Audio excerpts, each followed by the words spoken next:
Hello friends, welcome to file handling session part 3. When you wanted to move the file pointer from right to left, it will work only on RB mode, R binary mode. Okay. So what you have to do, -3 from the right side, right? So you have to use 2. I told you, right? If you are using from right to left, you have to use 2. Left to right means 0. In the middle means it should be 1. Okay. So if I run this code, see, last 3 letters including space. There is a space, you can see.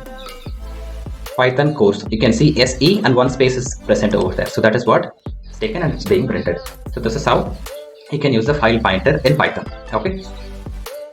And when it comes to the middle one, intermediate one, usually wherever you keep the cursor, it will display. So that won't be too hard. If you want, you can try. This is about the seek method in file objects. Now we will see tell method. Okay. So tell method will tell you where the cursor is located. See, now I made, using the seek method, I made the cursor to come to the 0th position. So now it's in the 0th position. When you are using the tell, it will tell you where it is.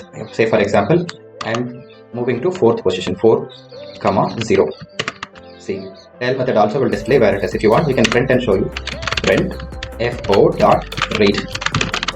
See, Python course, first 4 letters are gone, and what is remaining, it is displaying here.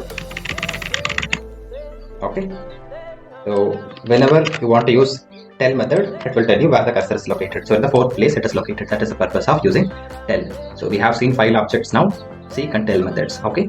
Next one, okay, append I have not shown you. So append I will see here.